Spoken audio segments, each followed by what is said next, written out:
તો આપણે અભ્યાસ કરી રહ્યા છીએ ધોરણ 11 વિષય બાયોલોજી ચેપ્ટર નંબર 7 પ્રાણીઓમાં રચનાકીય આયોજન. તો આજે આપણે જે પેશીઓ અભ્યાસ કરવાની છે એ છે વિશિષ્ટ સંયોજક પેશીઓ. વિશિષ્ટ સંયોજક પેશીઓ. સંયોજક પેશીના વર્ગીકરણમાં આપણે જોયું કે મુખ્યત્વે 3 પ્રકારની વિશિષ્ટ સંયોજક પેશીઓ પ્રાણી શરીરમાં જોવા મળે છે. એમાંનું એક નામ આપણે જોયું કે કાસ્તી, જેને અંગ્રેજીમાં કહેવાય કાર્ટિલેજીસ. કાર્ટિલેજ આ એક વચન છે. કાર્ટિલેજીસ કરો તો બહુ વચન થાય. બીજું છે અસ્થિ. અસ્થિ એટલે આપણે એને કહીએ છીએ બોન્સ, એટલે કે અસ્થિ. અને ત્રીજું છે રુધિર, જેને આપણે બ્લડ તરીકે ઓળખીએ છીએ. તો આ 3 વિશિષ્ટ સંયોજક પેશી છે. અને વિશિષ્ટ એટલા માટે કહેવાય છે કે જે બીજી સામાન્ય સંયોજક પેશીઓ છે આપણે આગળ જોયું, સઘન સંયોજક પેશીઓ છે, શિથિલ સંયોજક પેશીઓ છે, એના કરતાં રચનાત્મક તફાવત ધરાવે છે. એટલા માટે આપણે આને વિશિષ્ટ સંયોજક પેશીઓ કહીએ છીએ. તો એમાં સૌથી પહેલાં આપણે આજે જોવાનું છે કાસ્તી વિશે. બરાબર કે ભાઈ કાસ્તી એટલે શું? તો એમાં આપણે લખાણ લખ્યું કે ભાઈ કાસ્તી એટલે કે એક વિશિષ્ટ પ્રકારની સંયોજક પેશી છે. અને આ કાસ્તી સામાન્ય સરળ સંયોજક પેશીથી કેટલાક ગુણધર્મોની બાબતે અલગ પડે છે. બરાબર? અને અલગ પડવા માટે જવાબદાર છે કાસ્તીની અંદર આવેલું આધારક દ્રવ્ય. ખાસ કરીને અલગ શું પડે છે? એનું આધારક દ્રવ્ય છે એ અલગ પડે છે. બરાબર? તો કાસ્તીની લાક્ષણિકતામાં આપણે જોયું કે ભાઈ કાસ્તી કેવા પ્રકારની હોય છે. તો કાસ્તીનું આ જે આધારક દ્રવ્ય છે આપણને સખત અને કઠણ જોવા મળે છે. બરાબર? કાસ્તી છે દબાણ પ્રત્યે પણ કેવું હોય છે? પ્રતિરોધક હોય છે. બરાબર કે બીજું, કાસ્તી છે એના કેટલાક ગુણધર્મો છે કે જે એને સામાન્ય સંયોજક પેશીથી અલગ પડે છે. બરાબર? તો કાસ્તી વિવિધ ગુણધર્મોની બાબતે પણ સામાન્ય સંયોજક પેશીથી અલગ પડે છે. એની રચનાની બાબતે પણ અલગ પડે છે. એની ભૌતિક લાક્ષણિકતાઓની બાબતે પણ અલગ પડે છે. સંવહનાત્મકતા બાબતે પણ અલગ પડે છે. સંવહનાત્મકતા એ જ રીતે વૃદ્ધિની બાબતે પણ અલગ પડે છે. નવસર્જન પ્રકૃતિ બાબતે પણ અલગ પડે છે. બરાબર કે તો આ બધી એની વિશિષ્ટતા છે. બરાબર કે જે એને અલગ કરે છે કઈ પેશીથી? સરળ એટલે કે સામાન્ય સંયોજક પેશીથી એને અલગ કરે છે. બરાબર કે તો આ બધી આપણે કાસ્તીની પહેલાં લખી છે લાક્ષણિકતાઓ કે ભાઈ એ આધારક દ્રવ્ય ધરાવે છે. અને એનું આધારક દ્રવ્ય એકદમ કેવું હોય છે? ઘટ્ટ હોય છે, સખત હોય છે. બરાબર કે જે કાસ્તીને એક પ્રતિરોધકતા આપે છે. કેટલાય ગુણધર્મો બાબતે કાસ્તી અલગ પડે છે. રચનાની બાબતે, ભૌતિક લાક્ષણિકતાઓ બાબતે, સંવહનાત્મકતા બાબતે, વૃદ્ધિ બાબતે, નવસર્જન બાબતે. તો આ બધા ગુણોની અંદર એ થોડું અલગપણું દર્શાવે છે. પછી આગળ વધે આપણે કાસ્તીના 4 પ્રકાર પાડ્યા. બરાબર કે જે ઓલરેડી આપણે ઘણીવાર જોઈ લીધા છે. બરાબર કે તો એ 4 પ્રકારોમાં એક સૌથી પહેલો જે પ્રકાર છે એને આપણે નામ આપેલું છે કાચવત કાસ્તી. બહુ જ અગત્યની છે આ કાસ્તી. બરાબર કે આપણી બુકમાં અલગથી આનું કોઈ નામ શેષ વર્ણન આપેલું નથી, પણ ખરેખર અગત્યનું છે કાચવત કાસ્તી. બરાબર? તો હવે આ જે કાચવત કાસ્તી છે એની અંદર આપણે જોયું કે કાચવત છે એવું નામ કેમ આપવામાં આવેલું છે, એના શબ્દ આપણે લાયા ક્યાંથી? તો આ જે કાચવત શબ્દ છે અસલમાં લાવ્યા છીએ આપણે ગ્રીક શબ્દ ઉપરથી. ગ્રીક શબ્દ. અને ગ્રીક શબ્દ કયો છે? તો હાઇલોઝ. કયો શબ્દ છે? ગ્રીક હાઇલોઝ. હાઇલોઝ એ ગ્રીક શબ્દ છે. બરાબર? અને હાઇલોઝનો મતલબ થાય છે કાચમાંથી ઉદ્ભવેલ. હાઇલોઝનો મતલબ શું થાય? કાચમાંથી ઉદ્ભવેલ. એટલે અસલમાં આ પેશીનું જે નામ છે એ ગ્રીક શબ્દ ઉપરથી આપણે પાડ્યું છે. અને એ ગ્રીક શબ્દ છે હાઇલોઝ. અને હાઇલોઝનો મતલબ થાય છે કાચમાંથી ઉદ્ભવેલો. ક્લિયર છે કે? ચાલો આગળ વધીએ છીએ કે ભાઈ કાચવત કાસ્તી તમે કેમ કીધું? તો કાચવત કાસ્તી એટલા માટે કીધું કારણ કે જ્યારે આપણે આને જોઈએ છે તો આપણને વાદળી રંગના કાચ જેવા દ્રવ્ય જેવું દેખાય છે. કેવું દેખાય છે આપણને? વાદળી રંગના કાચ જેવા દ્રવ્ય જેવું દેખાય છે. બરાબર? વાદળી રંગના કાચ જેવા દ્રવ્ય જેવું દેખાય છે અને એટલા માટે આપણે એનું નામ પાડ્યું છે કાચવત કાસ્તી. બરાબર કે હવે આ કાચવત કાસ્તી છે એનું આધારકની વાત કરીએ કે ભાઈ કાચવત કાસ્તીનું આધારક કેવું હોય છે. જોયું ને આપણે આગળ સરળ સંયોજક પેશીમાં કે ભાઈ આધારક હોય, તંતુઓ હોય, કોષો હોય, જોયા ને. બરાબર કે પણ આમાં વિશિષ્ટતા છે થોડી ઘણી. બરાબર તો કાચવત કાસ્તીનું આધારક દ્રવ્ય કેવું હોય છે સમજો. બરાબર ઓકે. જો હું તમને ખાલી એની થોડી નાનકડી આકૃતિ દોરીને સમજાવવાનો પ્રયત્ન કરું છું. ઓકે તો અત્યારે હાલ આજે તમને દોરીને હું બતાવવાનો પ્રયત્ન કરી રહ્યો છું. અસલમાં આ જે છે બધું આધારક છે. આ બધું શું છે? આધારક છે. અને તમે જોઈ શકો છો અહીંયા આ આધારક તમને એમ બધું એક જેવું, આમ એક રસ હોય ને બધું એવું લાગશે. આમ અલગ અલગ નહીં પડે. દાખલા તરીકે આપણે સમજો કે તેલ અને પાણી છે એને બે ભેગા કરીએ તો સ્પષ્ટ અલગ દેખાય ના. તેલ અને પાણી બંને કેવા દેખાય? અલગ દેખાય. ખ્યાલ આવી જાય. એમ એકરૂપ ના થાય, એક રસ થાય નહીં. ઓકે તો આ જે કાસ્તી છે એનું આધારક કેવું હોય છે? તો કાસ્તી છે એનું આધારક બિલકુલ કેવું હોય છે? એક રૂપ હોય છે. બધું આમ સમાન લાગે. ખ્યાલ આવી ગયો. અને એકદમ સ્પષ્ટ હશે. એકદમ કેવું હોય છે? સ્પષ્ટ હોય છે. પારભાષક હોય છે. કેવું હોય છે? પારભાષક. એટલે તમને એવું લાગે કે ભાઈ આના આર પાર આપણે જોઈ શકીશું એવું તમને લાગે. બરાબર. અને બીજું તમે જુઓ અહીંયા ક્યાંય મેં તંતુઓ દોર્યા નથી. એનો મતલબ એમ કે તંતુ વિહીન છે. આ ખાસ યાદ રાખવાનું છે કે ભાઈ કાચવત કાસ્તી છે એનું આધારક દ્રવ્ય તંતુઓ ધરાવે છે ના. તો કાચવત કાસ્તીના આધારક દ્રવ્યની અંદર તંતુઓ આવેલા છે નહીં. એનો મતલબ એમ કે આ કેવું છે? તંતુ વિહીન છે. તો આ લાક્ષણિકતાઓ કાચવત કાસ્તીના આધારકની યાદ રાખવાની છે. ઉતરી મગજમાં વાત કે ભાઈ એનું આધારક એકરૂપ છે, સ્પષ્ટ છે, પારભાષક છે અને તંતુઓ વિહીન છે. બરાબર. ચાલો એના પછી આપણે આગળ વધ્યા તો એના સ્થાનની વાત કરી કે ભાઈ આ કાચવત કાસ્તી આપણને ક્યાં જોવા મળે છે. બરાબર ઓકે. તો કાચવત કાસ્તી આપણને જોવા મળે છે સ્વર પેટીમાં. કાચવત કાસ્તી આપણને જોવા મળે છે શ્વાસ નળી.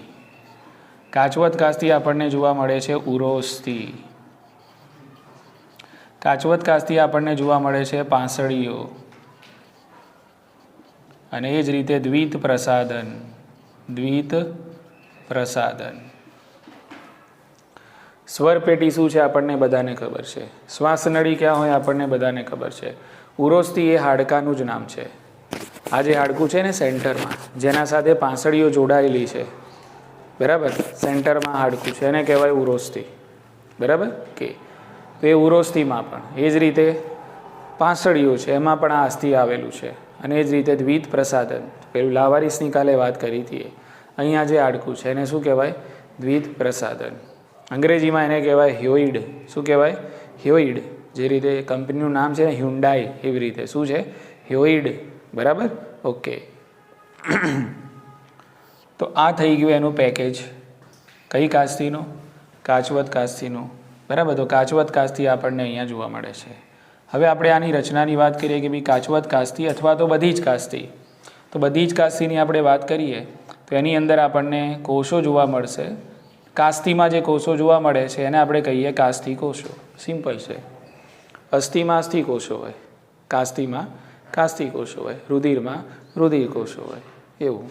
બરાબર ને કે તો કાસ્તીમાં તમને જોવા મળશે કાસ્તી કોષો. અંગ્રેજીમાં આને કોન્ડ્રોબ્લાસ્ટ કહેવાય. અંગ્રેજીમાં આને કહીશું કોન્ડ્રોબ્લાસ્ટ. હવે આ કાસ્તી કોષો ક્યાં આવેલા હોય છે સમજો. હવે અહીંયા ધ્યાન રાખજો. બરાબર. તો આ જે કાસ્તી કોષો છે એ પ્રવાહી ભરેલી ગુહાઓમાં આવેલા હોય છે. બરાબર. તો અહીંયા વચ્ચે વચ્ચે હું ગુહાઓ બનાવું છું આ રીતે. બરાબર કે તો આ જે ગુહાઓ છે એમાં પ્રવાહી ભરેલું હોય છે. આ ગુહા બનાવી, આ ગુહા બનાવું છું. બરાબર. અહીંયા ગુહા બનાવું છું. ઓકે. તો આ કાસ્તી કોષો તમને ક્યાં જોવા મળશે? તો કાસ્તી કોષો આ પ્રવાહી ભરેલી ગુહાઓમાં જોવા મળે છે. અને આ પ્રવાહી ભરેલી ગુહાઓને કહેવાય કોષ સ્થાનો. શું કહેવાય આને? હા, આને કહેવાય કોષ સ્થાનો. જુઓ નામ શું છે? કોષ સ્થાન. કોષ સ્થાનો એટલે કોષનું સ્થાન એમ. કાસ્તી કોષો ક્યાં હોય તો કોષ સ્થાનોમાં હોય. ક્યાં હોય? કોષ સ્થાનોમાં. બરાબર ને? ઓકે. એટલે કોષ સ્થાનો શું છે તો એ કોષ સ્થાનો એક પ્રકારની પ્રવાહી ભરેલી ગુહાઓ છે. બરાબર ને? એને કોષ સ્થાનો તરીકે ઓળખવામાં આવે છે. અને આ જે કાસ્તી કોષો એટલે કોન્ડ્રોબ્લાસ્ટ છે એમાંથી દ્રવ્યનો સ્ત્રાવ થાય છે અને એ જે દ્રવ્ય છે એને કહીશું આપણે કાસ્તી દ્રવ્ય. બોલો, સમજાય છે? કાસ્તી કોષો અહીંયા હજુ મેં દોર્યા નથી હો. આ તો ફક્ત શું છે કે જ્યાં કાસ્તી કોષો આપણે બતાવવાના છે. બરાબર? તો આ છે પ્રવાહી ભરેલી ગુહાઓ, જેને આપણે શું કીધું? કોષ સ્થાનો. અને આ કોષ સ્થાનોમાં આપણને જોવા મળશે કાસ્તી કોષો. અને કાસ્તી કોષો સ્ત્રવિત કરે છે, કાસ્તી દ્રવ્યનો સ્ત્રાવ કરે છે. ક્લિયર? કે આપણે આગળ જોયું કે ભાઈ આ કાસ્તી કોષો છે અહીંયા 2, 4 કે 8ના સમૂહમાં જોવા મળે છે. એટલે અહીંયા જુઓ મેં દોર્યા 2 કાસ્તી કોષો, એટલે અહીંયા 2ના સમૂહમાં છે. બરાબર? ઓકે. ચલો અહીંયા આપણે દોરી દઈએ છીએ 4 કાસ્તી કોષો. બરાબર? તો અહીંયા કેટલાના સમૂહમાં છે? 4ના સમૂહમાં છે. બરાબર? ચલો એવી જ રીતે અહીંયા આપણે કાસ્તી કોષો દોરી દઈએ છીએ. બરાબર? કે તો અહીંયા કાસ્તી કોષો કેટલાના સમૂહમાં થઈ ગયા? 8ના સમૂહમાં થઈ ગયા. અહીંયા ફરીથી કેટલાના સમૂહમાં છે? 4ના સમૂહમાં છે. બરાબર? અહીંયા પણ સમજી લો કે ભાઈ આ 4ના સમૂહમાં છે કાસ્તી કોષો. ઉતરે છે મગજમાં વાત? કાસ્તી કોષો ક્યાં હોય? કોષ સ્થાનોમાં હોય. બરાબર? કે કેટલાના સમૂહમાં તમે જોઈ શકો છો કાસ્તી કોષોને? હા, 2, 4 કે 8ના સમૂહમાં આપણને જોવા મળે છે. ક્લિયર? કાસ્તી કોષોને અંગ્રેજીમાં શું કહેવાય? કોન્ડ્રોબ્લાસ્ટ તરીકે ઓળખવામાં આવે છે. ઓકે. હવે આ જે કાચવત કાસ્તી છે ને એની ફરતે આ હું જે બોર્ડર દોરી રહ્યો છું, અસલમાં આ જે બોર્ડર છે એ બોર્ડર નથી, પણ આ છે કાસ્તી પર્યાવરણ. આને શું કહેવાય છે? કાસ્તી પર્યાવરણ. કાસ્તી પર્યાવરણ. અને આ કાસ્તી પર્યાવરણ છે એ શ્વેત તંતુમય પેશીનું બનેલું છે. કાસ્તી પર્યાવરણ શાનું બનેલું છે? શ્વેત તંતુમય પેશી. એટલે કે અહીંયા જે પર્યાવરણ છે એમાં તમને કોલેજન તંતુઓ એટલે કે શ્વેત તંતુઓ જોવા મળે છે. તો આ કાસ્તી પર્યાવરણ શું છે યાદ રાખવાનું. બરાબર ને? કે ભાઈ કાચવત કાસ્તી ઘેરાયેલી હોય છે. કાચવત કાસ્તી છે ઘેરાયેલી હોય છે શાનાથી? કાસ્તી પર્યાવરણથી. બરાબર ને? કાસ્તી પર્યાવરણ શાનું બનેલું છે તો શ્વેત તંતુમય પેશીનું બનેલું છે અને એના કારણે એને મજબૂતાઈ મળતી હોય છે. બોલો, ઉતરે છે મગજમાં વાત? બરાબર? ચાલો. એવી જ રીતે આ કાચવત કાસ્તી છે એ રુધિર વાહિનીઓ પણ ધરાવે છે. તો આ જે મેં દર્શાવ્યું છે રુધિર વાહિની. શું છે આ ભાઈ? રુધિર વાહિની. બરાબર ને? રુધિર વાહિની દ્વારા આ કાચવત કાસ્તીની અંદર પોષક દ્રવ્યો છે એનું વહન થતું હોય છે. બરાબર? તો આટલું યાદ રાખવાનું કોના વિશે? કાચવત કાસ્તી વિશે. કોઈ ડાઉટ આમાં? ઇઝી? બરાબર? ચાલો. બીજા નંબરની અંદર આપણે જે કાસ્તી જોઈ એનું નામ હતું શ્વેત તંતુમય કાસ્તી. શ્વેત તંતુમય કાસ્તી. બરાબર? જેવું નામ છે એવું વર્ણન કરવાનું આપણે યાદ રાખવાનું કે ભાઈ શ્વેત તંતુમય કાસ્તી કેમ કીધું? એટલે ઓબ્વિયસ આની અંદર હશે શ્વેત તંતુઓ. શ્વેત તંતુમય કાસ્તીના બંધારણમાં શું હશે? શ્વેત તંતુઓ. અથવા તો તમે લખી શકો કોલેજન તંતુઓ. બોલો હા કે ના? બરાબર ને? શું હશે આમાં? કોલેજન તંતુઓ અથવા તો શ્વેત તંતુઓ. બરાબર? ચાલો તો દોરી દઉં. આ શ્વેત તંતુઓ દોરી દીધા. આ બધા છે શ્વેત તંતુઓ. તો આ બધા છે શ્વેત તંતુઓ, કોલેજન તંતુઓના સમૂહો છે. બરાબર ને? ઓકે. આ બધા કોલેજન તંતુઓના સમૂહો છે. અને આ શ્વેત તંતુઓ, કોલેજન તંતુઓના સમૂહોની વચ્ચે આવેલા હોય છે કાસ્તી કોષો. તંતુ કોષો નહીં મૂકવાના. હવે ભૂલી જવાના તંતુ કોષો. હવે કયા કોષો આવી ગયા? કાસ્તી કોષો. અહીંયા કયા કોષો છે? કાસ્તી કોષો. બોલો, ઉતરી ગઈ મગજમાં વાત? બરાબર ને? અહીંયા જે તંતુઓ છે એ કયા તંતુઓ છે? શ્વેત તંતુઓ. કારણ કે પેશીનું નામ જ શું છે? શ્વેત તંતુમય કાસ્તી. બરાબર? એટલે શાની બનેલી હશે? શ્વેત તંતુઓની અથવા તો કોલેજન તંતુઓની. અને આ તંતુઓ આપણને સમૂહમાં જોવા મળે છે. અને આ તંતુઓની વચ્ચે તમે જોઈ શકો છો કાસ્તી કોષો. બરાબર? કે અને તંતુઓ અને કોષોની વચ્ચે આપણને આધારક દ્રવ્ય પણ જોવા મળે છે. ક્લિયર? કે તો આ થઈ ગઈ એની રચના. ઠીક છે?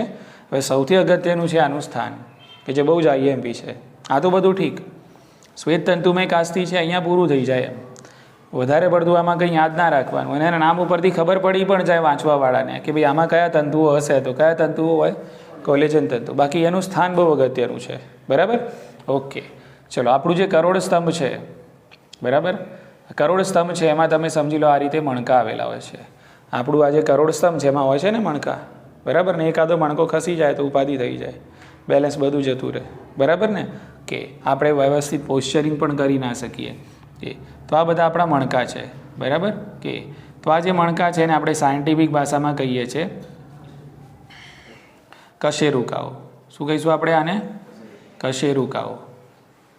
આ એક કશેરુકા, બીજી, ત્રીજી, ચોથી, આવી રીતે.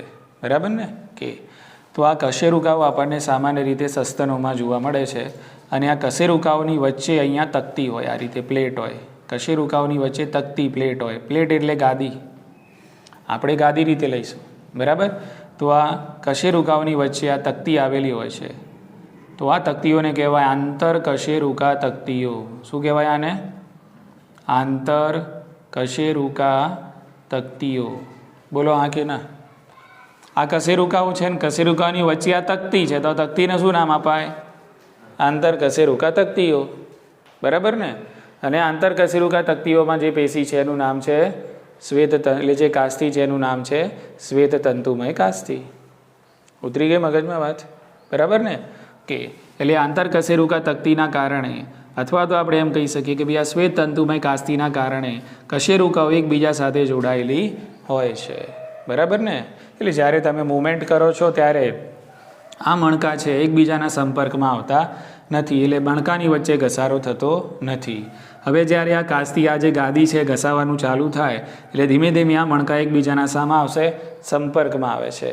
બરાબર, જેને આપણે સામાન્ય રીતે કહીએ છીએ કે ભાઈ ડૉક્ટર જોડે બતાવવા જઈએ, દુખાવ થતો હોય, એક્સરે પાડે તો આમ જોવે, કશેરુકાઓને જોવે ને એમ કહે કે ભાઈ આ મણકામાં થોડો ઘસારો લાગે છે. બોલો, ખ્યાલ આવી ગયો? તો એ મણકામાં જે ઘસારો પડે છે એનો મતલબ એમ કે તમારી આ જે શ્વેત તંતુમય કાસ્તી, એટલે આ જે આંતર કશેરુકા તકતીઓ છે એના ઉપર થોડો માર પડેલો છે. ઉતરી ગઈ મગજમાં વાત? ખ્યાલ આવી ગયો ને? કે ચાલો, તો અહીંયા પૂરું કર્યું આપણે કઈ કાસ્તી? શ્વેત તંતુમય કાસ્તી. બરાબર, ચલો. ત્રીજો મુદ્દો છે આપણો, એટલે કે ત્રીજી જે કાસ્તી છે એને આપણે કીધું પીળી સ્થિતિ સ્થાપક કાસ્તી. પીળી સ્થિતિ સ્થાપક, પીળી સ્થિતિ સ્થાપક કાસ્તી. એની અંદર આપણે જોયું કે ભાઈ પીળી સ્થિતિ સ્થાપક જે કાસ્તી છે એ અસલમાં શ્વેત તંતુમય કાસ્તીની એક છાપ છે એવું જ ગણી લઈએ, ઝેરોક્સ જ. પીળી સ્થિતિ સ્થાપક કાસ્તી એટલે શ્વેત તંતુમય કાસ્તીની ઝેરોક્સ. પણ ફરક એટલો કે અહીંયા શ્વેત તંતુઓ છે, અહીંયા કયા હશે? પીળા સ્થિતિ સ્થાપક. બાકી કોઈ ફરક નહીં. ઉતરી મગજમાં વાત? આ જે છે એ સમજી લો કે પીળી સ્થિતિ સ્થાપક કાસ્તી જ છે, પણ અહીંયા જે તંતુઓ, અહીંયા શ્વેત તંતુઓ બતાવેલા છે એની જગ્યાએ ધારી લઈએ કે આ તંતુઓ કયા છે? પીળા સ્થિતિ સ્થાપક તંતુઓ છે. એટલે આ કાસ્તી બની ગઈ કઈ? પીળી સ્થિતિ સ્થાપક કાસ્તી. ક્લિયર ને? એટલે એના તમે વર્ણનમાં આપણી રીતે લખી શકીએ કે ભાઈ પીળી સ્થિતિ સ્થાપક કાસ્તી છે, એમાં પીળા સ્થિતિ સ્થાપક તંતુઓ આવેલા હોય છે જે ઇલાસ્ટીન દ્રવ્યના બનેલા હોય છે. આ તંતુઓની વચ્ચે કાસ્તી કોષો જોવા મળે છે. ક્લિયર ને? કે તો આવી બધી વાર્તા આપણી લોજિકલી, આપણી બુદ્ધિથી પણ આપણે લખી શકીએ છીએ. હવે સૌથી અગત્યનું છે આનું સ્થાન. બરાબર, કે તો આ પીળી સ્થિતિ સ્થાપક કાસ્તી આપણને ક્યાં જોવા મળે છે? ક્લિયર ને? કે તો આની અંદર તમારા શરીરના જે અંગો છે એમાં ત્રિકોણ આકાર યાદ રાખવાનો ખાલી. દાખલા તરીકે આ કાન છે તો કાનથી અહીંયા સુધી લાવવાનું, આ સુધી. બરાબર, ઓકે. અને અહીંયાથી તમારે આમ નીચે આવવાનું, તો અહીંયા શું આવે? ગાંઠી ઢાંકણ. શું આવે? ગાંઠી ઢાંકણ આવે. બરાબર, ઓકે. એ જ રીતે આ આવે બાહ્ય કર્ણપલ્લવ. શું આવશે? આ કર્ણપલ્લવ. અને એ જ રીતે અહીંયા આવે નાકની ટોચ. આમ યાદ રહી જાય એવું જ છે. બરાબર, કદાચ ના યાદ રહે તો આ રીતે ત્રિકોણ આકાર તમારે યાદ રાખી લેવાનો કે ભાઈ પીળી સ્થિતિ સ્થાપક કાસ્તી આપણને ક્યાં જોવા મળે છે? તો આપણને જોવા મળે છે કર્ણપલ્લવમાં. ખાસ યાદ રાખજો, નાકની ટોચ. બરાબર, એ જે ઘાટી ઢાંકણ, અન્ય આ પ્રકારના ભાગોમાં આપણને પીળી સ્થિતિ સ્થાપક કાસ્તી જોવા મળે છે. ખ્યાલ આવી ગયો? કે ચાલો, એના પછી આપણે જોઈએ ચોથા પ્રકારની કાસ્તી કે જેને આપણે કીધું કેલ્સીફાઈડ કાસ્તી. કેલ્સીફાઈડ કાસ્તી, અથવા તો આને કહેવાય ચૂનાયુક્ત કાસ્તી. ચૂનાયુક્ત કાસ્તી.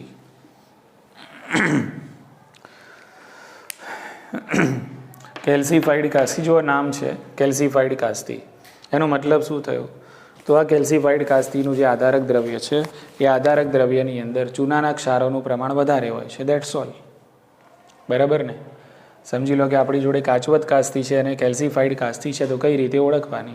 તો કેલ્સીફાઈડ કાસ્તી છે એનું જે આધારક દ્રવ્ય છે, એટલે સમજી લો કે આ બધું આધારક દ્રવ્ય છે, તો આ આધારક દ્રવ્યની અંદર ચૂનાના ક્ષારોનું પ્રમાણ વધારે જોવા મળે. બોલો, ખ્યાલ આવી ગયો ને? ઓકે. અને જુઓ, જ્યાં ક્ષારો વધારે હોય ને, એક વસ્તુ દિમાગમાં રાખો, જ્યાં ક્ષારોનું પ્રમાણ વધારે હોય ને ત્યાં સખ્તાઈ અને મજબૂતાઈ વધારે આવે. દાખલા તરીકે આપણા દાંત તો મજબૂત છે ને, આપણા હાડકાં, મોટા મોટા હાડકાં કેવા છે? આમ લાકડા જેવા મજબૂત છે. કેમ? કારણ કે ત્યાં કાર્બનિક ક્ષારોનું પ્રમાણ કેવું હોય છે? વધારે હોય છે. જેટલા ક્ષારોની ટકાવારી વધારે એટલું જ આવરણ કેવું? સખત અને મજબૂત. એટલે ક્ષારો મૂકવામાં જ એટલા માટે આવે છે જ્યાં તમારે વધારે શું જોઈતી હોય? સખ્તાઈ અને મજબૂતાઈ જોઈતી હોય. ત્યાં ક્ષારોનું પ્રમાણ આપણે વધારે મૂકવું પડે. ઉતરી ગઈ મગજમાં વાત? બરાબર? ઓકે. તો એના એક મેઇન પંચલાઈન મુદ્દાની અંદર આપણે લખવાનું કે ભાઈ આ કેલ્શિયમના ક્ષારો એના આધારક દ્રવ્યોમાં વધારે જોવા મળે છે. કેલ્શિયમના ક્ષારો આધારકમાં વધારે પ્રમાણમાં જોવા મળે છે. પછી આપણી બુકની અંદર ઇન જનરલ કાસ્તી વિશે સમજાયેલું છે, પણ એ મુદ્દો અસલમાં કોને લાગુ પડે છે? કેલ્સીફાઈડ કાસ્તીને લાગુ પડે છે. બરાબર? તો આપણી બુકની અંદર જે મુદ્દો લખાયો છે મેં આની અંદર આવ્યો છે કે દાખલા તરીકે ભ્રૂણમાં, હવે ભ્રૂણ એટલે કે જ્યારે નાનું હોય તો ભ્રૂણ કહેવાય. શરૂઆતમાં જે વિકાસ પામતું હોય એને શું કહીએ છીએ? આપણે ભ્રૂણ કહીએ છીએ.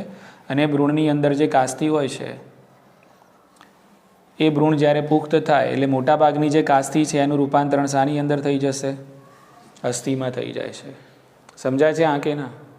ભ્રૂણ, તો ભ્રૂણની અંદર જ્યાં આપણને શરૂઆતમાં કાસ્તી જોવા મળે છે, હવે ભ્રૂણ શું થઈ જશે? પુખ્ત થઈ જશે. તો પુખ્ત થયા પછી મોટાભાગની કાસ્તીનું રૂપાંતરણ શામાં થઈ જશે? અસ્થિની અંદર થઈ જાય છે. બરાબર ને? અને એ જ રીતે બીજો મુદ્દો મેં તમને આની અંદર લખાયેલો છે કે ભાઈ કેટલાક શરૂઆતની અવસ્થામાં જે કાસ્તીઓ જોવા મળે છે, બરાબર, અને એ કાસ્તીઓ પછી આગળ જઈને બાહ્યકર્ણ પલ્લવ એના જેવા બીજા ભાગોની અંદર પોતાની જગ્યા લે છે. ક્લિયર? કે કેલ્સીફાઈડ કાસ્તી જે છે એના સ્થાન, તો એના સ્થાનની અંદર આપણે વિવિધ હાડકાના મેં તમને નામ લખાયેલા છે. બરાબર? ઓકે. તો એની અંદર આપણે જોયું કે દેડકાનું એક અસ્થિનું નામ લખાયું છે. કયું અસ્થિ છે? નિતંબાસ્થિ. બરાબર? ઓકે. એટલે નિતંબાસ્થિ જે જાંઘના ભાગે જોવા મળે છે. એ જ રીતે સ્કંધાસ્થિ. સ્કંધાસ્થિ એટલે આ જે અસ્થિ પાછળ દેખાય છે આપણને ત્રિકોણાકારનું, બરાબર, એને કહેવાય છે સ્કંધાસ્થિ. બરાબર? એ જ રીતે આ અસ્થિ છે એને કહેવાય ભુજાસ્થિ. એ જ રીતે આ પગનું આ જે અસ્થિ આવે છે એને કહેવાય ઉર્વસ્થિ. બરાબર ને? ઓકે. તો આ બધા જે હાડકા છે એની અંદર આપણને જે કાસ્તી જોવા મળે છે, કયું કાસ્તી હશે? કેલ્સીફાઈડ કાસ્તી. કેફ. ક્યાં ધ્યાન છે? તો કેલ્સીફાઈડ કાસ્તી છે એ આપણને વિવિધ સ્થાનો, એટલે આપણે જે વિવિધ હાડકા કીધા એની અંદર આપણને જોવા મળશે. આપણે નક્કી કર્યું ને હમણાં કે શરૂઆતમાં આ જે કાસ્તી છે ભ્રૂણમાં કાસ્તી સ્વરૂપે હોય, પણ જ્યારે પુખ્ત ભ્રૂણ થાય એટલે આ કાસ્તી મોટાભાગના શામાં જગ્યા લઈ લે? અસ્થિઓમાં જગ્યા લઈ લે. એટલે અસ્થિની સાથે સાથે એટેચમેન્ટમાં શું જોવા મળે આપણને? કાસ્તી જોવા મળે. બોલો, સમજાયું ને? ઓકે. તો એમાં આપણે જોયું કે ભાઈ નિતંબાસ્થિ છે જેને જાંઘનું અસ્થિ કહે છે. બરાબર? એ જ રીતે સ્કંધાસ્થિ, એ જ રીતે ભુજાસ્થિ, એ જ રીતે ઉર્વસ્થિ. બરાબર? હવે અહીંયા આપણે જોયું કે ભુજાસ્થિ અને જે ઉર્વસ્થિ છે એના અસ્થિ શિરમાં જોવા મળે છે. આ કેલ્સીફાઈડ કાસ્તી ક્યાં જોવા મળે? ભુજાસ્થિ અને ઉર્વસ્થિના અસ્થિ શિરમાં જોવા મળે. બરાબર? એટલે આ મુદ્દો હું તમને સમજો કે ભુજાસ્થિ અને ઉર્વસ્થિના અસ્થિ શિરમાં જોવા મળે છે એવું કેમ લખ્યું છે? તો ભુજાસ્થિ અને ઉર્વસ્થિની તમે રચના જોશો, બરાબર, આ બે જે હાડકાઓ છે એની તમે રચના જોશો તો આ બે હાડકાઓની રચનામાં તમને આ પ્રમાણે આગળ એક ગોળ દડા જેવી રચના જોવા મળે બંનેમાં. ભુજાસ્થિમાં પણ જોવા મળશે અને ઉર્વસ્થિમાં પણ જોવા મળશે. બરાબર, બંનેમાં આ પ્રકારે વર્તુળ આકારે આગળ એક નાનકડા બોલ જેવી રચના જોવા મળે. બરાબર ને, કે તો આને કહેવાય અસ્થિશિર. શું કહેવાય આને? અસ્થિશિર કહેવાય. બરાબર, તો આ અસ્થિશિરની અંદર આપણને કઈ કાસ્તી જોવા મળે છે? કેલ્સિફાઈડ કાસ્તી જોવા મળે છે. ઉતરી મગજમાં વાત? ખ્યાલ આવી ગયો ને? ઓકે, તો આટલું તમારે કાસ્તી વિશે યાદ રાખવાનું. સેટ મુદ્દો? બરાબર, ચલો ફટાફટ હવે આપણે અસ્થિ વિશે વાત કરી લઈએ. તો કાસ્તીની અંદર આ 4 પ્રકાર અને આજે એની લાક્ષણિકતાઓને ખાસ કરીને આ બધા જે સ્થાન છે આપણે યાદ રાખીશું. આમાં સૌથી અગત્યનું જે વારંવાર અને થોડું હટકે અને પૂછાય છે લગભગ સ્થાન વિશે ખાસ પૂછાતું હોય છે. કાચવત કાસ્તીના સ્થાન યાદ રાખશું. શ્વેત તંતુમય કાસ્તીનું આ સ્થાન જે છે તો મોસ્ટ ઇમ્પોર્ટન્ટ છે. અને પીળી સ્થિતિસ્થાપક કાસ્તી આપણને ક્યાં જોવા મળે છે? બધી કાસ્તીમાં બીજું કંઈ યાદ ના રહે તો વાંધો નહીં, પણ કમસે કમ આ કાસ્તીઓ કઈ જગ્યાએ આવેલી છે ખાસ યાદ રાખશો. ઉતરી ગઈ મગજમાં વાત? બરાબર, ચાલો હવે જોઈએ અસ્થિ.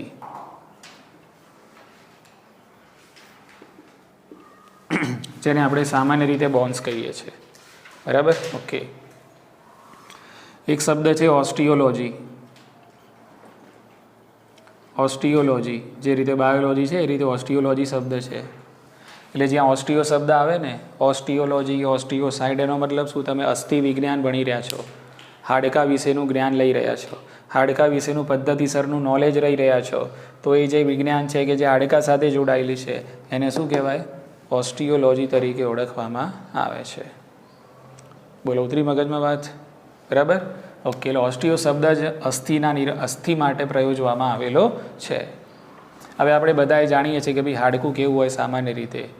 બરાબર ને, 2 પ્રકારના હાડકા આપણે વર્ગીકરણની અંદર લખેલા છે. એક કે જે કેવા હોય છે? છિદ્રિષ્ઠ અને પોચા. બરાબર, ઓકે.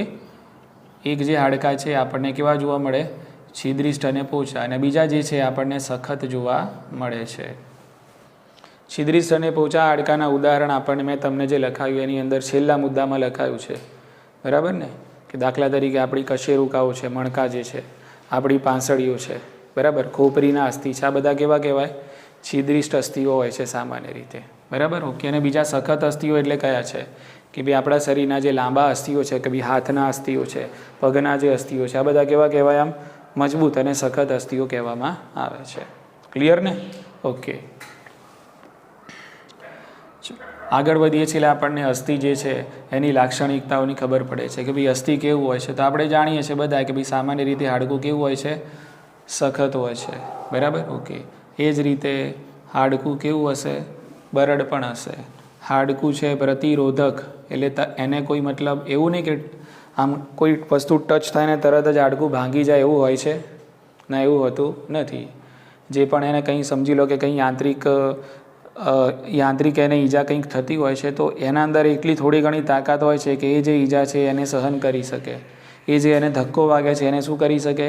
સહન કરી શકે. એના કરતાં એની ક્ષમતાના બહાર જો દબાણ પડે તો પછી એની અંદર ક્રેક કે કશું આવી શકે છે. બાકી અમુક હદ સુધી એ કેવું હોય છે? પ્રતિરોધક હોય છે. બરાબર ને, ઓકે. એટલે એની લાક્ષણિકતામાં આપણે લખ્યું હતું કે ભાઈ અસ્થિ કેવા હોય છે? પ્રતિરોધક હોય છે. બરાબર, ઓકે. અસ્થિની અંદર સંવહનાત્મક શક્તિ રહેલી છે.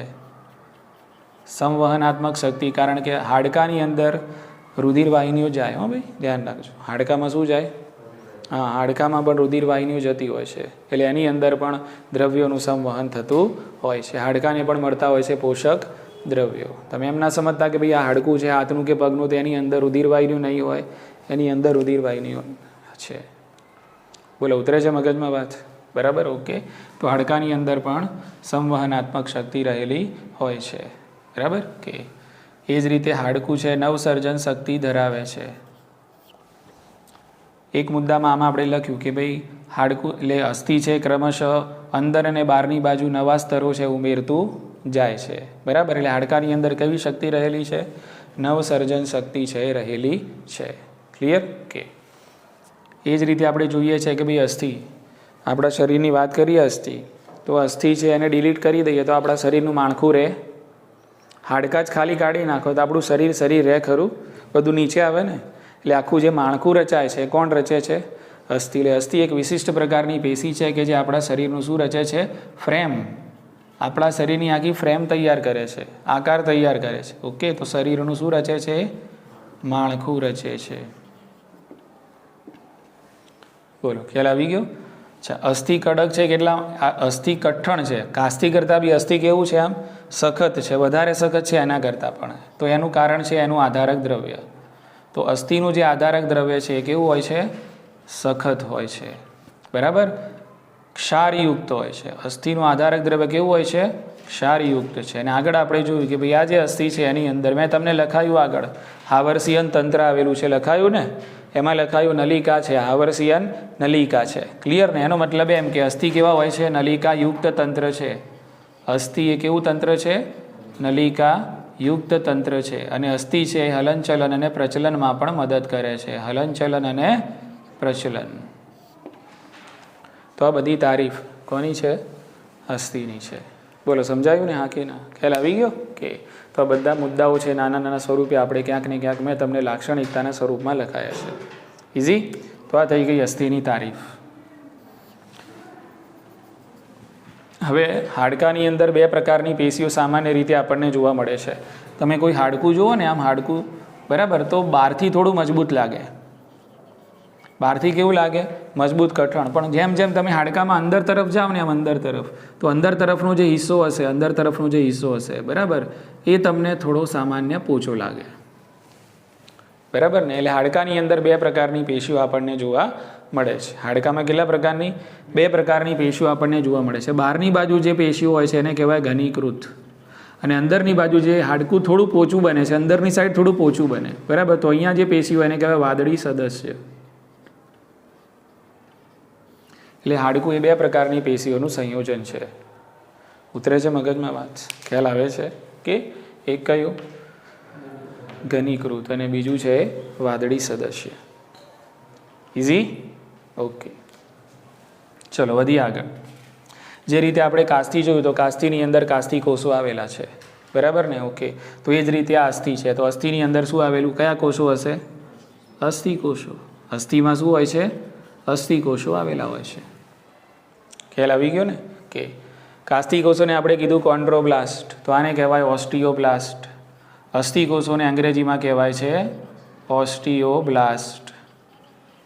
ઓસ્ટિયોબ્લાસ્ટ. બોલો, ઉતરે છે મગજમાં વાત? અસ્થિ કોષોને ઓસ્ટિયોબ્લાસ્ટ તરીકે ઓળખવામાં આવે છે. ખ્યાલ આવી ગયો કે? અથવા તો તમે કહી શકો ઓસ્ટિયોસાઇટ. શું કહેવાય એને? ઓસ્ટિયોસાઇટ. ચલો આગળ વધીએ આપણે. આ જ રીતે એક બીજા પણ અસ્થિના કોષો આવે છે. એકને બ્લાસ્ટ કહેવાય, બીજાને ક્લાસ્ટ કહેવાય. એકને શું કહેવાય? બ્લાસ્ટ, અને બીજાને કહેવાય ક્લાસ્ટ. બરાબર? જે બ્લાસ્ટ હોય ને, બ્લાસ્ટ એટલે ઓસ્ટિયોબ્લાસ્ટ, એ અસ્થિ નિર્માણની પ્રક્રિયાઓમાં ભાગ લે. એ તો મેં મુદ્દો તમને નથી લખાયો જો કે, બરાબર. અને ઓસ્ટિયોક્લાસ્ટ હોય ને, એ અસ્થિના ઘસારામાં ભાગ લે. અસ્થિ જ્યારે ઘસાતું હોય ને, બરાબર, અસ્થિમાં જ્યારે ઘર્ષણ પેદા થતું હોય ને, તો એ વખતે જે કોષો હોય ને એ કયા હોય? ઓસ્ટિયોક્લાસ્ટ. અને અસ્થિ જે નિર્માણની પ્રક્રિયા હોય એમાં કયા હોય? ઓસ્ટિયોબ્લાસ્ટ. બરાબર? એટલે આ બંનેને કહેવાય ઓસ્ટિયોસાઇટ. બંનેને શું કહેવાય? ઓસ્ટિયોસાઇટ તરીકે ઓળખવામાં આવે છે. ક્લિયર? ઓકે. ઓકે, હવે અસ્થિનું જ્યારે આપણે આધારક દ્રવ્ય જોઈએ છીએ, તો અસ્થિના આધારક દ્રવ્યની અંદર આપણને એક ચોક્કસ પ્રકારનું પ્રોટીન જોવા મળે છે, અને એ પ્રોટીનનું આપણે નામ આપ્યું ઓસિન. પ્રોટીન કયું છે? ઓસિન. જો મુદ્દો એકદમ સિમ્પલ છે, ધ્યાન રાખો. બરાબર? જે રીતે આ કાસ્થિનું આધારક દ્રવ્ય છે ને, એવી જ રીતે કોનું હોય? અસ્થિનું પણ હોય. પણ અસ્થિનું આધારક દ્રવ્ય આપણને આમ પાણી જેવું લાગે નહીં, કઠણ જ હોય. એમ અસ્થિનું આધારક દ્રવ્ય કેવું હોય? કઠણ અને સખત જ હોય. બરાબર? અને આધારક દ્રવ્યની અંદર પ્રોટીન આવેલું હોય, અને આ પ્રોટીન કયું છે? ઓસિન પ્રોટીન છે. બરાબર? અને આ પ્રોટીન સાથે બીજા આધારકના દ્રવ્યો જોડાયેલા હોય છે. સાથે સાથે આધારક દ્રવ્યની અંદર કેલ્શિયમના અકાર્બનિક ક્ષારો પણ આપણને જોવા મળે છે. તો 4 કે 5 પ્રકારના અકાર્બનિક ક્ષારો મેં તમને લખાયેલા છે. બોલો, કયા કયા અકાર્બનિક ક્ષારો આપણે લખેલા છે? કેલ્શિયમ ફોસ્ફેટ છે. બોલો, પછી કેલ્શિયમ કાર્બોનેટ CaCO3. બોલો, પછી મેગ્નેશિયમ ફોસ્ફેટ MgPO4-2. બોલો, પછી કેલ્શિયમ ફ્લોરાઇડ. બરાબર ને? ઓકે, તો આ ખાસ યાદ રાખજો, કેલ્શિયમ ક્લોરાઇડ નથી ક્યાંય. બરાબર ને? ફ્લોરાઇડ છે. શું છે? ફ્લોરાઇડ. સમજાય છે આ કે ના? બરાબર. એટલે સવાલ આવો પણ પૂછાય છે કે ભાઈ અસ્થિના આધારક દ્રવ્યમાં કયા ક્ષાર નથી હોતા? તો કેલ્શિયમ ક્લોરાઇડ નથી હોતું. આ બધા ક્ષારો એની અંદર આવેલા હોય છે. બરાબર. કે ભાઈ કેલ્શિયમ ફોસ્ફેટ છે, કેલ્શિયમ કાર્બોનેટ છે, મેગ્નેશિયમ ફોસ્ફેટ છે અને કેલ્શિયમ ફ્લોરાઇડ છે એની અંદર આપણને જોવા મળે છે. ઉતરી ગઈ મગજમાં વાત? ઓકે. તો આ બધા કેવા છે? અકાર્બનિક ક્ષારો છે. અકાર્બનિક ક્ષારો તમે અસ્થિના આધારકમાં કેમ મૂક્યા? કારણ કે તમારે અસ્થિને કેવું બનાવવું છે? સખત અને મજબૂત બનાવવું છે. બરાબર. તો અકાર્બનિક ક્ષારો મૂકશો તો તમારું અસ્થિ કેવું બનશે? સખત અને મજબૂત બનશે. અને આપણે આગળ જોઈ પણ ગયા, બરાબર, કે ફોસ્ફરસ અને કેલ્શિયમ જે છે એવી ધાતુઓ છે કે સખ્તાઈ અને મજબૂતાઈ આપે છે. જ્યાં તમારે સખ્તાઈ અને મજબૂતાઈ જોતી હોય ત્યાં કેલ્શિયમના ક્ષારો મૂકવા પડે અને ફોસ્ફેટના ક્ષારો, ફોસ્ફરસના ક્ષારો મૂકો તો તમને શું મળે? મજબૂતાઈ મળે. આપણા જે દાંત છે એની અંદર પણ શું છે? કેલ્શિયમ અને ફોસ્ફરસ છે. એટલે દાંત કેવા છે? મજબૂત છે. ઉતરી મગજમાં વાત? બરાબર. ઓકે. તો આપણે અહીંયા એના આધારક દ્રવ્યની વાત કરી કે ભાઈ અસ્થિનું જે આધારક દ્રવ્ય છે એમાં આવેલું હોય છે ઓસિન પ્રોટીન. હાડકાનું પ્રોટીન છે એટલે નામ શું આપ્યું? ઓસિન. ઓસિન, ઓસ્ટિયોસાઇટ, ઓસ્ટિયોબ્લાસ્ટ, એટલે આ પ્રકારના જે નામ છે એનો મતલબ એમ કે આ બધું સંકળાયેલું છે કોની સાથે? અસ્થિ સાથે. બોલો, ઉતરી મગજમાં વાત? ઓકે. ચલો હવે આપણે વાત કરીએ અસ્થિકોષોની. તો આગળ જોયું આપણે, સમજી લો કે આ અસ્થિકોષ છે, આ અસ્થિકોષ છે. તો અસ્થિકોષ છે એ પણ આપણને આ રીતે કોષ સ્થાનોમાં જોવા મળે. આ શું છે? કોષ સ્થાન. જે રીતે અહીંયા તમે જુઓ છો, જુઓ આ કાસ્તિકોષો છે શામાં છે? નાની નાની ગુહાઓમાં છે, પ્રવાહી ભરેલી ગુહાઓમાં છે. એને આપણે શું કીધા? કોષ સ્થાન કીધા. તો એવી જ રીતે અહીંયા પણ હોય. અહીંયા હાડકાની અંદર પણ કોષ સ્થાનોમાં શું હોય? અસ્થિકોષો. અહીંયા કાસ્તીમાં કોષ સ્થાનોમાં કાસ્તિકોષો છે ને, એવી રીતે અહીંયા હાડકામાં કોષ સ્થાનોમાં શું હોય? અસ્થિકોષો હોય. ઉતરે છે મગજમાં વાત? કે અને આ જે અસ્થિકોષો છે, અસ્થિકોષો આ રીતે આમ, બરાબર, ઓકે, વર્તુળાકાર રીતે આમ ત્રિજ્યાવર્તી આ રીતે જીવરસીય પ્રવર્તો તમને જોવા મળે. આ રીતે અસ્થિકોષો છે અને અસ્થિકોષો આ રીતે પરિઘમાં તમને જીવરસીય પ્રવર્તો છે એમાં જોવા મળે છે. આ એક અસ્થિકોષ છે. શું છે? આ એક અસ્થિકોષ છે. અને અસ્થિકોષની અંદર તમે જોઈ શકો છો આ બધા પ્રવર્તો છે. કેવા છે? જીવરસીય પ્રવર્તો છે. ક્લિયર ને? ઓકે. અને આ જે જીવરસીય પ્રવર્તો છે, સમજી લો કે આ જીવરસીય જે પ્રવર્તો છે, આ જીવરસીય પ્રવર્તો આ રીતે નલિકાઓ હોય. આ રીતે શું હોય છે? નલિકાઓ. બરાબર. તો આ જીવરસીય પ્રવર્તો જો આ નલિકાઓ છે એના સંપર્કમાં હોય છે. જીવરસીય પ્રવર્તો ત્રિજ્યાવર્તિત રીતે આ રીતે નલિકાઓના સામા હશે? કોન્ટેક્ટમાં હશે. બરાબર ને? ઓકે. એવી જ રીતે અહીંયા બીજો એવી જ રીતે અહીંયા બીજો અસ્થિકોષ હશે તો એના પણ હશે આ રીતે શું? જીવરસીય પ્રવર્તો. બરાબર. તો આ છે, આ પણ, આ કોષ પણ એના જીવરસીય પ્રવર્તો દ્વારા કોના સંપર્કમાં હશે? નલિકાના સંપર્કમાં હશે. એટલે એક કોષ સ્થાન છે બીજા કોષ સ્થાન સાથે નલિકામય તંત્ર દ્વારા એકબીજાના કોન્ટેક્ટમાં રહે છે. બોલો, ઉતરી મગજમાં વાત? જો મુદ્દો એકદમ સિમ્પલ છે, ધ્યાન રાખો. આપણે વાત કરવાની છે અસ્થિકોષોની. ક્યાં આવેલા છે? તો કોષ સ્થાનોમાં આવેલા છે. બરાબર. અસ્થિકોષો કેવા છે? તો અસ્થિકોષો જે પરિઘમય જીવરસીય પ્રવર્તો ધરાવે છે. અને આ પ્રવર્તો છે કોના સંપર્કમાં છે? નલિકાયુક્ત તંત્રના સંપર્કમાં હોય છે. બરાબર. એનો મતલબ એમ કે આ કોષ સ્થાનો છે નલિકામય તંત્ર દ્વારા એકબીજાના કોન્ટેક્ટમાં એટલે કે સંપર્કમાં રહે છે. ઉતરી મગજમાં વાત? ઓકે.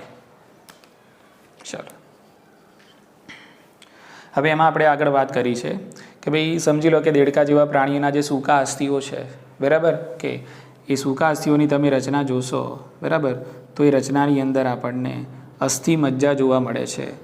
કેન્દ્ર ભાગમાં, હાડકાના કેન્દ્ર ભાગમાં, એટલે હાડકાનું આ કેન્દ્ર છે, આ છે હાડકાનું કેન્દ્ર. તો હાડકાનું આ કેન્દ્ર ભાગ છે એની અંદર, બરાબર, પોલાણમાં ઓછો ભાગ જોવા મળે છે. તો આને આપણે કહીએ છીએ અસ્થિ મજ્જા. મેં તમને આ વસ્તુ પહેલાં પણ સમજાવેલી છે. આને શું કહીશું આપણે? અસ્થિ મજ્જા. અંગ્રેજીમાં બોન મેરો કહેવાય. શું કહેવાય? બોન મેરો એટલે કે અસ્થિ મજ્જા. અસ્થિ મજ્જા ક્યાં હોય? તો જે સૂકા અસ્થિઓ હોય ને સામાન્ય રીતે અને મોટા જે અસ્થિઓ છે એ અસ્થિઓના કેન્દ્ર ભાગમાં, બરાબર, કે પોચો ભાગ હોય કેન્દ્રમાં, બરાબર, એની અંદર જે દ્રવ્યો ભરેલા છે, જે મજ્જા ભરેલી છે એને કહેવાય અસ્થિ મજ્જા. બરાબર ને? મેં તમને કાલે ઉદાહરણ આપીને સમજાવ્યું તો આપણે જે, બરાબર ને, કે કાઢીને ખાઈએ છીએ ને, બરાબર, આમ એ અસ્થિ મજ્જા હોય છે. શું હોય છે? અસ્થિ મજ્જા હોય છે. બરાબર. ઓકે. જો આપણા શરીરમાં ધ્યાન રાખો, અહીંયા ફટાફટ મુદ્દો પૂરો કરું છું, ધ્યાન રાખો. અહીંયા અસ્થિ મજ્જા છે બે પ્રકારની હોય, લાલ અને પીળી. બરાબર. પછી એક્સાઇટમેન્ટમાં આવીને તમે 3 કલર ના લખી દેતા, લાલ, પીળો અને વાદળી. અસ્થિ મજ્જા 2 કલરની હોય. કેવી હોય? લાલ અસ્થિ મજ્જા હોય અને પીળી અસ્થિ મજ્જા હોય. ધ્યાન રાખજો. આને કહેવાય રેડ બોન મેરો, આને કહેવાય યલો બોન મેરો. બરાબર કે જે મોટા મોટા હાડકાઓ છે ને, એ મોટા હાડકાઓની અંદર કેવી અસ્થિ મજ્જા હોય? પીળી. અને જે છિદ્રિસ્થ હાડકાઓ છે, કયા હાડકાઓ? છિદ્રિસ્થ. આ મુદ્દો મેં તમને છેલ્લે લખાયેલો છે, પણ અહીંયા આવરી જ લઉં છું. બરાબર, એટલે પૂરું થાય. ક્લિયર કે તો જે છિદ્રિસ્થ હાડકાઓ છે, દાખલા તરીકે આપણી ખોપરીના અસ્થિ છે, પાંસળીઓ છે, બરાબર, કશેરુકાઓ છે, મણકા જે છે, તો આ બધા કેવા અસ્થિ કહેવાય? છિદ્રિસ્થ અસ્થિ કહેવાય. તો આ છિદ્રિસ્થ અસ્થિઓમાં કેવી અસ્થિ મજ્જા હોય? લાલ અસ્થિ મજ્જા હોય. અને જે સૂકા અને મોટા હાડકા છે એની અંદર કઈ અસ્થિ મજ્જા હોય? પીળી અસ્થિ મજ્જા આવેલી હોય. આ વાત મગજમાં ઉતરી? બરાબર ને? એટલે લાલ અસ્થિ મજ્જા જે છે એમાંથી બધા જ પ્રકારના રુધિર કોષોનું નિર્માણ થાય. આ યાદ રાખજો ખાસ. બધા જ પ્રકારના રુધિર કોષોનું નિર્માણ કઈ અસ્થિ મજ્જામાંથી થાય છે? લાલ અસ્થિ મજ્જામાંથી થાય છે. બરાબર ને? કે એમાં તમને 2 રુધિર કોષોના નામ આપેલા છે. એક તો રક્તકણો, એક શું આપેલું છે? રક્તકણો. બીજા છે કણિકામય કણો. આ તો ફક્ત સમજવા માટે, પણ બધા જેટલા પણ તમને રુધિર કોષોના નામ આવડતા હોય, બધા જ રુધિર કોષો છે શામાંથી પેદા થશે? લાલ અસ્થિ મજ્જામાંથી પેદા થાય છે. ઉતરી ગઈ મગજમાં વાત? ઓકે, ચલો. આ જે પીળી અસ્થિ મજ્જા છે, બરાબર, એનું તમે અભ્યાસ કરશો તો આ પીળી અસ્થિ મજ્જાની અંદર તમને જોવા મળશે રુધિર વાહિનીઓ અને મેદપૂર્ણ પેશી. મેં તમને મેદપૂર્ણ પેશીના મુદ્દામાં પણ લખાયું હતું, યાદ હોય તો તમને, કે મેદપૂર્ણ પેશીના આપણે જ્યારે સ્થાન લખ્યા હતા, તે સ્થાનમાં એક સ્થાન હતું અસ્થિ મજ્જા. મેદપૂર્ણ પેશીમાં આપણે અલગ અલગ સ્થાન લખ્યા હતા, તમને યાદ હતું. કયા કયા? અધોત્વચીય, બરાબર, આંત્રબંધમાં, મૂત્રપિંડની ફરતે અને અસ્થિ મજ્જામાં. આ 4 સ્થાનમાં આવેલી હોય કઈ પેશી? મેદપૂર્ણ પેશી. તો અહીંયા કઈ આ શું છે? અસ્થિ મજ્જા છે. પણ કઈ અસ્થિ મજ્જા? પીળી અસ્થિ મજ્જાની અંદર રુધિર વાહિનીઓ આવેલી હોય છે. અને એ જ રીતે આમાં જે પેશી હોય છે, કઈ હોય છે? મેદપૂર્ણ પેશી. બોલો, આટલું ખ્યાલ આવી ગયો? સમજ પડી ગઈ? ઓકે, ચલો હવે ફટાફટ પૂરું કરી લઈએ. ફક્ત હાવર્સિયન તંત્ર બાકી છે. બરાબર? ઓકે, તો સસ્તનોના જે મોટા હાડકાઓ છે, સમજી લો કે આપણું આ ભુજાસ્થિ છે, સમજી લો આપણું આ ઉર્વસ્થિ છે. આ જે હાડકું છે ને આપણું ઉર્વસ્થિ, પગનું હાડકું, એ આપણા આખા શરીરનું લાંબામાં લાંબુ અને મજબૂત હાડકું છે. બરાબર? જેને ઉર્વસ્થિ કહેવાય. કાનની અંદર પણ 3 હાડકા આવેલા હોય છે, હથોડી, એરણ અને પેંગડું. હથોડી, એરણ અને પેંગડું. કાનમાં પણ 3 નાના નાના હાડકા, પણ એકદમ ડેલિકેટ હોય છે. એકદમ ડેલિકેટમાં ડેલિકેટ હાડકા એટલે કયા છે? કર્ણાસ્થિ. શું કહેવાય એને? કર્ણાસ્થિ. બરાબર? તો આ શું છે? ઉર્વસ્થિ. ઉરોસ્થિ નહીં, ઉરોસ્થિ આ છે. આને ઉરોસ્થિ કહેવાય, આને ઉર્વસ્થિ કહેવાય. બોલો, સમજાયું? અને આપણા શરીરનું લાંબામાં લાંબુ અને મજબૂત હાડકું છે. હા, થોડી વાર છે હવે. હા, 1-2 મિનિટ. બોલો, સમજાયું? હા કે ના? બરાબર? ઓકે, તો એવા જે સસ્તનોમાં જે લાંબા હાડકાઓ હોય છે, સમજી લો કે આ લાંબુ હાડકું મેં અહીંયા ડ્રો કર્યું. સમજો મુદ્દાને, એકદમ વિચલિત ના થતા ધ્યાન રાખજો. બરાબર? ઓકે, આ જે કેન્દ્રમાં પોચો ભાગ છે, તો અહીંયા તો ભરેલું હશે બધું અસ્થિ મજ્જા. શું હશે?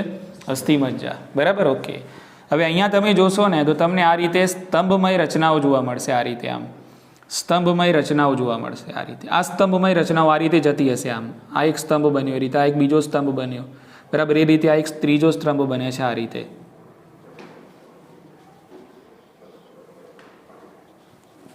બોલો, સમજાયું? હા કે ના? બરાબર? ઓકે, તો સસ્તનોના જે લાંબા અસ્થિઓ છે, અસ્થિઓની અંદર આ પ્રકારે સ્તંભ જેવી રચનાઓ આપણને જોવા મળે છે. ક્લિયર ને? તો આ જે સ્તંભ બને છે એને કહેવાય છે હાવર્સિયન તંત્ર. શું કહેવાય આને? સમજો, આને કહેવાય છે હાવર્સિયન તંત્ર. ક્લિયર? હવે આ એક સ્તંભ જેવી આ જે રચના છે, આટલો ભાગ સમજો, આટલો જે ભાગ છે હું એને અહીંયા લઈ લઉં છું સમજવા માટે, જગ્યા નથી એટલા માટે અહીંયા લઈ લીધો મેં. બરાબર છે? ઓકે, હવે અહીંયા આ રીતે અહીંયા તમને દેખાશે આ જે છે એની અંદર તમને આ રીતે કેન્દ્રગામી અસ્થિ દ્રવ્યના બનેલા કેન્દ્રગામી કોટરો તમને દેખાશે. આટલા ભાગની વાત કરું છું. આ હાવર્સિયન તંત્ર, આ શું છે? એક હાવર્સિયન તંત્ર છે. બરાબર? ઓકે, તો અહીંયા આ રીતે તમને કેન્દ્રગામી કોટરો બનેલા જોવા મળશે અને સેન્ટરમાં આ રીતે આમ નલિકાનું નિર્માણ થાય. તો આ જે નલિકા બની એને કહેવાય હાવર્સિયન નલિકા. આ નલિકાને શું કહેવાય છે? હાવર્સિયન નલિકા. એટલે ખાસ યાદ શું રાખવાનું છે કે ભાઈ આ હાવર્સિયન તંત્ર છે, કોના હાડકાઓમાં જોવા મળે છે? તો સસ્તનોના લાંબા હાડકાઓમાં આપણને સ્તંભ જેવી જે રચના છે એને શું કહીશું આપણે? હાવર્સિયન તંત્ર. અને હાવર્સિયન તંત્રની અંદર આ રીતે અસ્થિદ્રવ્યના બનેલા કેન્દ્રગામી કોટરો જોવા મળે છે, બરાબર, કે જે અક્ષીય રીતે નલિકાનું નિર્માણ કરે છે કેન્દ્રવર્તી. અને આ નલિકાને હાવર્સિયન નલિકા કહે છે. અને આ નલિકામાં શું હોય છે? તો આ નલિકાની અંદર રુધિરવાહિનીઓ અને ચેતાઓ હોય. નલિકામાં શું હોય છે? રુધિરવાહિનીઓ અને ચેતાઓ આવેલી હોય છે, બરાબર. તો અહીંયા આપણે પૂરું કર્યું વિશિષ્ટ સંયોજક પેશીમાં 2 પેશી પૂરી કરી, કાસ્થિ અને અસ્થિ.